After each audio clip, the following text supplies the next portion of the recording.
Good morning friends. మనము ఈరోజు spoken English నేర్చుకుందాము. స్పోకెన్ ఇంగ్లీష్లో మనం తెలుగు ద్వారా స్పోకెన్ ఇంగ్లీష్ నేర్చుకుందాము. ఈ స్పోకెన్ ఇంగ్లీష్లో మనం రెగ్యులర్గా చేసేటువంటి అలవాటు మొదలు నేర్చుకుందాం. మనం ఉదయం లేచిన నుంచి సాయంత్రం వరకు చేసే పనులు ఏమైతే ఉంటాయో వాటిని రెగ్యులర్ యాక్షన్స్ అంటారు. మీకు అందరికీ తెలుసు, రెగ్యులర్ యాక్షన్స్ అన్నింటినీ కూడా మనం సింపుల్ ప్రెజెంట్ టెన్స్లో రాస్తాం. రెగ్యులర్ యాక్షన్స్ని ఎప్పుడు కూడా మనం సింపుల్ ప్రెజెంట్ టెన్స్లో రాస్తాం. మన అందరికీ తెలుసు సింపుల్ ప్రెజెంట్ టెన్స్ అంటే సబ్జెక్ట్ ప్లస్ V1. గుర్తుపెట్టుకోండి, సింపుల్ ప్రెజెంట్ టెన్స్ అంటే స్ట్రక్చర్ ఏంటమ్మా? Subject plus V1. ఈ సింపుల్ ప్రెజెంట్ టెన్స్లో మనము రెగ్యులర్గా చేసే పనులు, ఎక్కువగా చేసే పనులు, రోజు తరచుగా చేసే పనులు, అలాంటి వాటిని మనం సింపుల్ ప్రెజెంట్ టెన్స్లో రాస్తాం. ఈ సింపుల్ ప్రెజెంట్ టెన్స్లో రాసినప్పుడు సబ్జెక్ట్ ప్లస్ V1 అని చెప్పాను. నేను ఇంగ్లీష్ మాట్లాడతాను. I speak English. I first person అండి. I speak English. జాగ్రత్తగా చూడండి sir.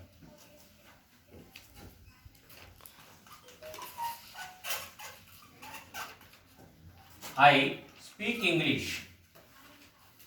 Plural, first person plural, we speak English.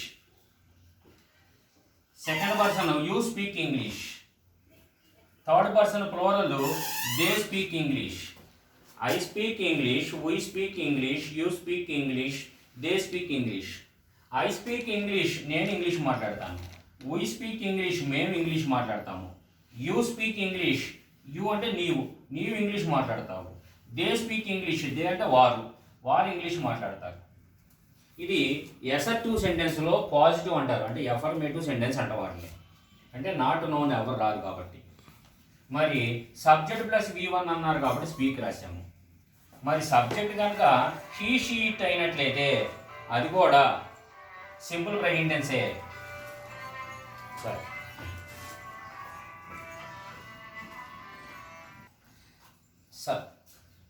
Subject కనుక హీ షీ ఇట్ అయినట్లయితే అంటే ఇవి first person singular, first person plural, second person you అనేది, they అనేది third person plural. ఇది థర్డ్ పర్సన్ ప్లోరల్. మరి థర్డ్ పర్సన్ సింగులర్స్ ఏమున్నాయంటే he she it. He she it అనేది థర్డ్ పర్సన్ సింగులర్. వీటిని సింపుల్ ప్రెజెంట్ టెన్స్లో మనం పాజిటివ్గా రాసినప్పుడు వెర్బ్కి ఎస్ కలపాలి. స్పీక్ అనే వెర్బ్కి ఎస్ కలిపాం.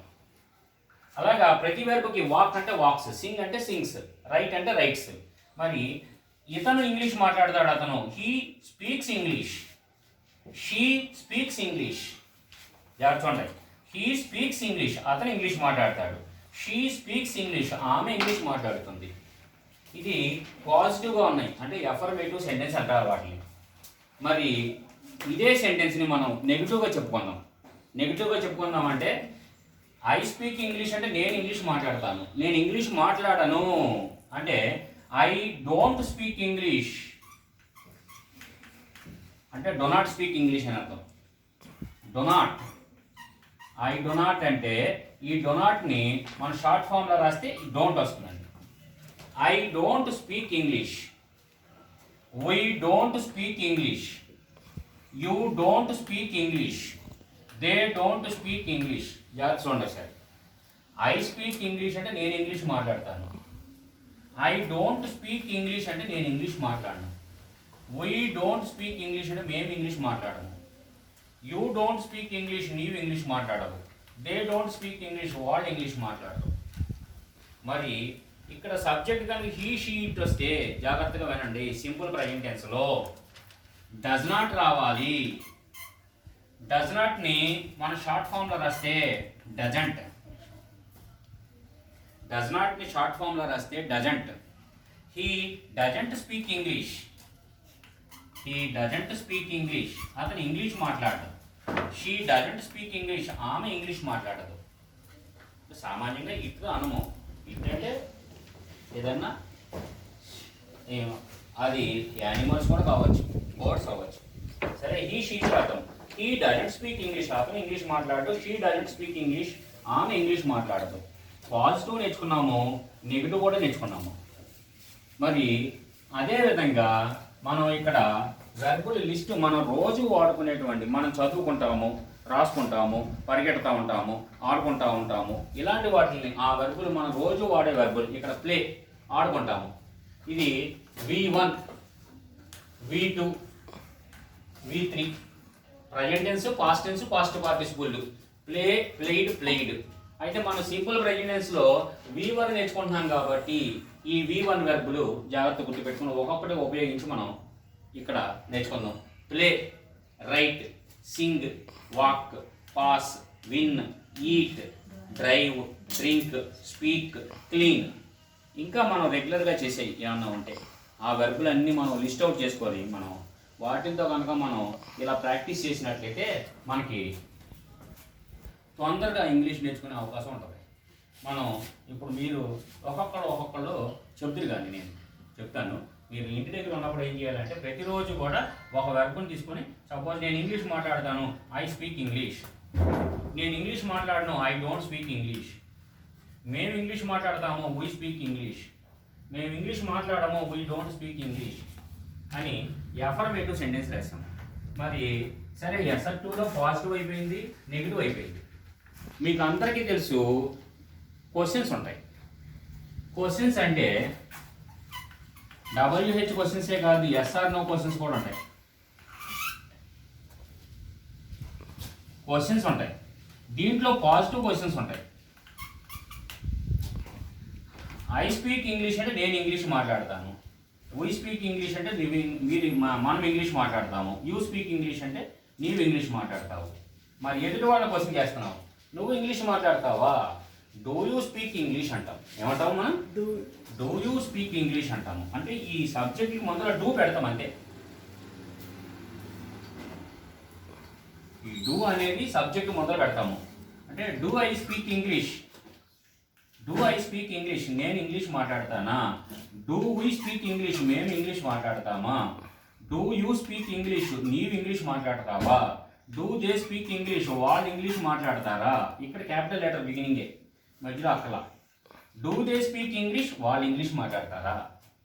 మరి డూ దే స్పీక్ ఇంగ్లీష్ అంటే క్వశ్చన్ కాబట్టి క్వశ్చన్స్లో క్వశ్చన్ మార్క్ ఉండాలి చివర. Do they speak English, do you speak English, questions ఇవి పాజిటివ్ క్వశ్చన్స్. మరి ఇదే విధంగా థర్డ్ పర్సన్ సింగులర్ వచ్చినప్పుడు డజ్ రావాలి. Does he speak English, does he ఇక్కడ ఎస్ యాడ్ చేయక్కర్లేదు. Does he speak English, does వచ్చేసింది ఇక్కడే కట్టేసాం S. Does he speak English, does she speak English, does it కూడా ఉంటుంది. అంటే ఇటుతో సామాన్యంగా వాడడం కాబట్టి does he speak English, does he speak English అనేది క్వశ్చన్ కాబట్టి క్వశ్చన్ మార్క్ పెట్టాలి. డజ్ షీ స్పీక్ ఇంగ్లీష్, ఆమె ఇంగ్లీష్ మాట్లాడుతుందా? ఇది క్వశ్చన్స్లో పాజిటివ్ క్వశ్చన్స్ ఇవి. మరి నెగిటివ్ క్వశ్చన్స్ కూడా ఉంటాయి. నెగిటివ్ క్వశ్చన్స్ అంటే అవేంటంటే నేను ఇంగ్లీష్ మాట్లాడతానా అంటే positive question, do I speak English. నేను ఇంగ్లీష్ మాట్లాడనా? Don't I speak English, don't I speak English, నేను ఇంగ్లీష్ మాట్లాడనా? డోంట్ వీ స్పీక్ ఇంగ్లీష్, మేము ఇంగ్లీష్ మాట్లాడమా? డోంట్ యూ స్పీక్ ఇంగ్లీష్, నువ్వు ఇంగ్లీష్ మాట్లాడవా? Don't they speak English, don't they speak English, వారు English మాట్లాడరా? Doesn't he speak English, not కలపాలి negative కాబట్టి. డజంట్ హీ స్పీక్ ఇంగ్లీష్, అతను ఇంగ్లీష్ మాట్లాడ్డా? డజంట్ షీ స్పీక్ ఇంగ్లీష్, ఆమె ఇంగ్లీష్ మాట్లాడదా? అలాగే నెగిటివ్ క్వశ్చన్స్ అలా తయారు చేసుకోవాలి. మనం ఇప్పుడు ఏం నేర్చుకున్నాం? ఎస్ఆర్2లో పాజిటివ్ సెంటెన్స్ నేర్చుకున్నాం, నెగిటివ్ సెంటెన్స్ నేర్చుకున్నాం. క్వశ్చన్స్లో పాజిటివ్ క్వశ్చన్స్ నేర్చుకున్నాం, నెగిటివ్ క్వశ్చన్స్ నేర్చుకున్నాం. ఇంకా కొన్ని రకాల క్వశ్చన్స్ ఉంటాయండి, వాటిల్ని WH క్వశ్చన్స్ అంటారు. ఇవి మీకు అందరికీ తెలుసు, చిన్నప్పటి నుంచి నేర్చుకుంటున్నాం. WH వర్డ్స్ అంటే what, where, when, why, which, how, ఇలాంటివి. వాట్ అంటే ఏమిటి అని నువ్వేం నేర్చుకుంటున్నావు? వాట్ డూ యూ లెర్న్ అనాలి. వాటిని ఏమన్నా వాట్ డూ యూ స్పీక్, నీవేం మాట్లాడతావు? స్పీక్ అనే వెర్బ్నే తీసుకున్నాం కాబట్టి వాట్తో రాస్తే వాట్ డూ యూ స్పీక్. ఎందుకంటే ప్రజెంట్ టెన్స్ కాబట్టి హెల్పింగ్ వెర్బ్ కంపల్సరీ క్వశ్చన్స్లో. వాట్ డూ యూ స్పీక్, నీవేం మాట్లాడతావు. What do you speak. మరి నువ్వు ఇంగ్లీష్ ఎప్పుడు మాట్లాడతావు. When do you speak English.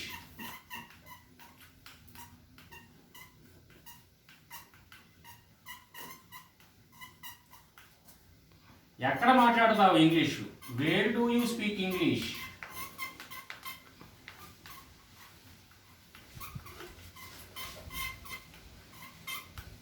నువ్వు ఇంగ్లీష్ ఎలా మాట్లాడతావు. How do you speak English.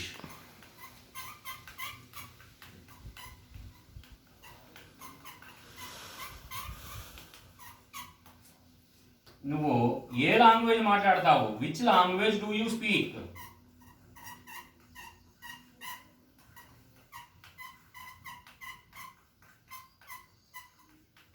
Which అంటే ఏది మాట్లాడతావు. విచ్ లాంగ్వేజ్, విచ్ తర్వాత నౌన్ రాయాలి సామాన్యంగా. మనం ఇది ఇంగ్లీష్ అనేది లాంగ్వేజ్ కాబట్టి ఇక్కడ సబ్జెక్ట్ రాస్తున్నాం. Which language do you speak. Which subject do you like. అలాగా. Which food do you eat. అలాగ రాయాలి. అలాగా ఇంటరాగేటివ్ సెంటెన్స్ కూడా రాసుకోవచ్చు మనం అన్నింటినీ WH క్వశ్చన్స్ అన్నీ ఉపయోగించి. ఈ విధంగా మనం ప్రాక్టీస్ చేసినట్లయితే మనం తొందరగా ఇంగ్లీష్ నేర్చుకునే అవకాశం. వీటిలో నెగిటివ్గా కూడా రాసుకోవచ్చు. ఈ WH క్వశ్చన్స్ని వాట్ డూ యూ స్పీక్ అన్నాము. నువ్వేం మాట్లాడవు. What don't you speak. అది అలాగా. ఇలాగా నెగిటివ్ అన్నిటికీ రాకపోవచ్చు. WH క్వశ్చన్స్కి వీలైనంత వరకు మనం ప్రాక్టీస్ చేయాలి. Okay friends, thank you.